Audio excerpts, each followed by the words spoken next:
కాంగ్రెస్ పార్టీలో జాతీయ నాయకత్వంలో పవర్ పాలిటిక్స్ మొదలయ్యాయా? రాహుల్ గాంధీ వర్సెస్ ప్రియాంక గాంధీ వివాదం తెరపైకి ఎందుకొచ్చింది? నాయకత్వ బాధ్యతల అప్పగింతపై హస్తం పార్టీలో రెండు రకాల అభిప్రాయాలకు కారణమేంటి? అన్నా చెల్లెళ్ల మధ్య ఎలాంటి గొడవలు లేకపోయినా నేతలు బహిరంగంగా ఎందుకు రెండు శిబిరాలుగా గళమెత్తుతున్నారు? ఇది కేవలం పార్టీ నాయకత్వ బాధ్యతలకు మాత్రమే పరిమితం కాకుండా భావి ప్రధానిగా ఎవరుండాలనే టాపిక్గా ఎందుకు మారుతోంది? ఇదే అంశంపై నేటి ప్రత్యేక కథనం ఇప్పుడు చూద్దాం. కాంగ్రెస్ పార్టీలో ప్రియాంక గాంధీని ప్రధానమంత్రి అభ్యర్థిగా తెరపైకి తేవాలనే చర్చ ఆ పార్టీ వర్గాల్లో ప్రకంపనలు సృష్టిస్తోంది. కాంగ్రెస్ పార్టీలో నాయకత్వ మార్పు, ప్రధాని అభ్యర్థిత్వంపై సాగుతున్న చర్చ ఇప్పుడు సరికొత్త మలుపు తిరిగింది. వాయనాడ్ ఉప ఎన్నికల్లో భారీ మెజారిటీతో గెలిచి పార్లమెంటులో అడుగుపెట్టిన ప్రియాంక గాంధీ వాద్రాను రాబోయే ఎన్నికల్లో పార్టీ ప్రధాని అభ్యర్థిగా ప్రకటించాలనే డిమాండ్ సొంత పార్టీలోనే బలంగా వినిపిస్తోంది. తాజాగా కాంగ్రెస్ ఎంపీ ఇమ్రాన్ మసూద్, ప్రియాంక భర్త రాబర్ట్ వాద్రా చేసిన వ్యాఖ్యలు రాజకీయ వర్గాల్లో దుమారం రేపాయి. ఇది కాంగ్రెస్ లో ఒక పక్క ఉత్సాహాన్ని నింపుతుండగా మరో పక్క అంతర్గత సంక్షోభానికి దారితీస్తుందా అనే అనుమానాలను కూడా పెంచుతోంది. ఈ వివాదం పార్టీలోనే కాక దేశ రాజకీయాల్లో చర్చనీయాంశంగా మారింది. ఒడిశా రాష్ట్రానికి చెందిన మాజీ ఎమ్మెల్యే బహిరంగ లేఖతో మొదలైన ఈ వ్యవహారం ఇప్పుడు సిట్టింగ్ ఎంపీ ఓపెన్ కామెంట్ దాకా చేరుకుంది. జాతీయ రాజకీయాలు ఆసక్తిని రేపుతున్నాయి. వచ్చే ఏడాది పలు కీలక రాష్ట్రాల అసెంబ్లీలకు ఎన్నికలు జరగనున్న నేపథ్యంలో జాతీయ స్థాయిలో వ్యూహాలు వేగంగా మారుతున్నాయి. 2026లో ఎన్నికలు జరగనున్న రాష్ట్రాల్లో అసోం మినహా కేరళ, తమిళనాడు, బెంగాల్లో ఎన్డీయేతర ప్రభుత్వాలున్నాయి. దీంతో ఈ రాష్ట్రాల్లో ఎలాగైనా పాగా వేయాలని బీజేపీ ప్రయత్నాలు చేస్తుంటే బీజేపీకి ఏమాత్రం ఛాన్స్ ఇవ్వద్దని ప్రతిపక్షాలు లెక్కలు వేసుకుంటున్నాయి. ఈ క్రమంలో ఇండీ కూటమిలో ప్రధాన పార్టీగా ఉన్న కాంగ్రెస్ లో ఓ చర్చ హాట్ టాపిక్ గా మారుతోంది. కేంద్రంలో 12 ఏళ్లుగా అధికారానికి దూరమైన కాంగ్రెస్ పార్టీని తిరిగి ప్రభుత్వంలో కూర్చోబెట్టబోయేది రాహుల్ గాంధీ మాత్రమేనని ఆ పార్టీ శ్రేణులు బలంగా నమ్ముతున్న వేళ ప్రియాంక గాంధీకి కాంగ్రెస్ లో క్రమంగా మద్దతు పెరుగుతుండడం చర్చనీయాంశంగా మారింది. నిజానికి రాహుల్ గాంధీ రాజకీయ నాయకత్వానికి కాంగ్రెస్ పార్టీలోని కొంతమంది సుముఖత వ్యక్తం చేస్తుంటే మరికొంతమంది విముఖత వ్యక్తం చేస్తున్నారనే చర్చ చాలా కాలంగా ఉంది. ఈ నేపథ్యంలో కొందరు నేతలు ఆ పార్టీకి దూరం కూడా అవుతున్నారు.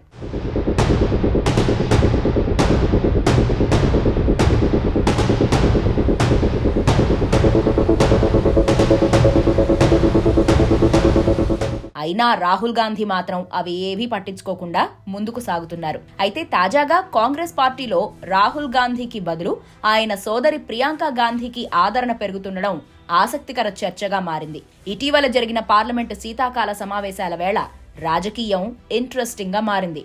లోక్సభలో ప్రతిపక్ష నాయకుడు రాహుల్ గాంధీ విదేశీ పర్యటనలో ఉండగా ఆయన గైర్హాజరీపై అధికార పక్షం చేస్తున్న దాడిని ప్రియాంక గాంధీ తిప్పికొట్టారు. కాంగ్రెస్ కు సారథ్యం వహిస్తూ అధికార పక్షంపై విరుచుకుపడిన తీరు సంచలనంగా మారింది.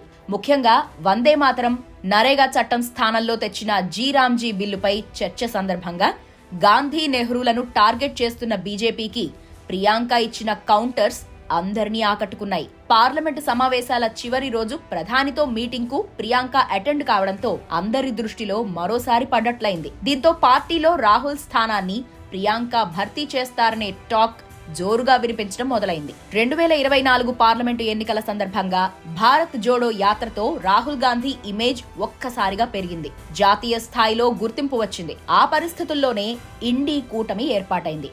ఎన్నికల ప్రచారంలో రాహుల్ ప్రసంగాలు జనాన్ని ఆకట్టుకున్నాయి. 2019 నాటి ఎన్నికలతో పోలిస్తే కాంగ్రెస్ గ్రాఫ్ పెరిగింది. బీజేపీ దూకుడును అరికట్టగలిగింది. లోక్సభలో ప్రధాన ప్రతిపక్ష నాయకుడిగా రాహుల్ గాంధీ ఎన్నికయ్యారు. పార్టీకి జాతీయ అధ్యక్షుడిగా మల్లికార్జున ఖర్గే ఉన్నప్పటికీ సైద్ధాంతికంగా పార్టీలో పాలసీ మేకర్ గా రాహుల్ గాంధీకి ప్రత్యేక గుర్తింపు లభించింది. ఇటీవల కేంద్ర ఎన్నికల కమిషన్ ను లీగల్ గానే ఢీకొట్టేలా సర్ అంశాన్ని లేవనెత్తారు. బీహార్ అసెంబ్లీ ఎన్నికల్లో అది ఆశించిన ఫలితాలు ఇవ్వకపోయినా జాతీయ స్థాయిలో వివిధ పార్టీలను ఆ అంశంలో ఒక్క తాటి మీదకు తేగలిగారు. ప్రియాంకను ప్రధాని అభ్యర్థిగా కోరుకుంటున్న వారు ఆమెలో మాజీ ప్రధాని ఇందిరాగాంధీ పోలికలను, ధైర్యాన్ని చూస్తున్నారు.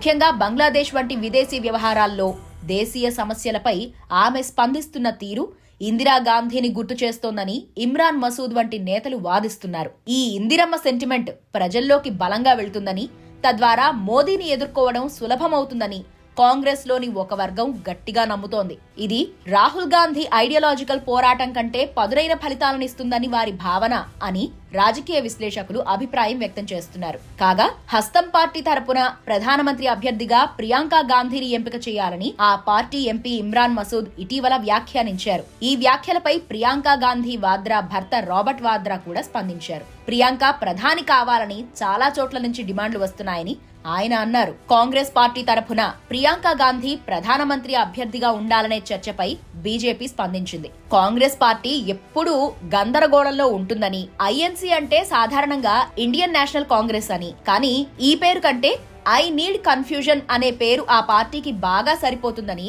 బీజేపీ ఎద్దేవా చేసింది. జాతీయ స్థాయిలో, రాష్ట్ర స్థాయిలో కాంగ్రెస్ పార్టీలో గ్రూప్ రాజకీయాలు కనిపిస్తున్నాయని అన్నారు. లాలూ ప్రసాద్ యాదవ్ కుటుంబంలో తేజ్ ప్రతాప్ యాదవ్, తేజస్వి యాదవ్ మధ్య విభేదాలు ఉన్నట్లే కాంగ్రెస్ లో రాహుల్, ప్రియాంక మధ్య విభేదాలు తలెత్తాయని అన్నారు. కాంగ్రెస్ పార్టీ ప్రియాంకను తెరపైకి తెస్తే ఇండీ కూటమిలోని ప్రధాన మిత్రపక్షాలు తృణమూల్ కాంగ్రెస్, డిఎంకే, సమాజ్వాదీ పార్టీ ఎంతవరకు ఆమోదం తెలుపుతాయనేది పెద్ద ప్రశ్న. ఇప్పటికే మమతా బెనర్జీ, ఎంకే స్టాలిన్ వంటి నేతలు రాహుల్ గాంధీ నాయకత్వానికి దాదాపుగా అంగీకరించారు. ప్రధాని అభ్యర్థి మార్పు జరిగితే కూటమిలోని ప్రాంతీయ పార్టీల నేతలు కూడా తమ అభ్యర్థిత్వాన్ని తెరపైకి తెచ్చే అవకాశం ఉంది. ఈ పరిణామాలు కాంగ్రెస్ ప్రతిష్టను పెంచుతాయో లేక అంతర్గత పోరుకు దారితీస్తాయో అనేది ఉత్కంఠగా మారింది.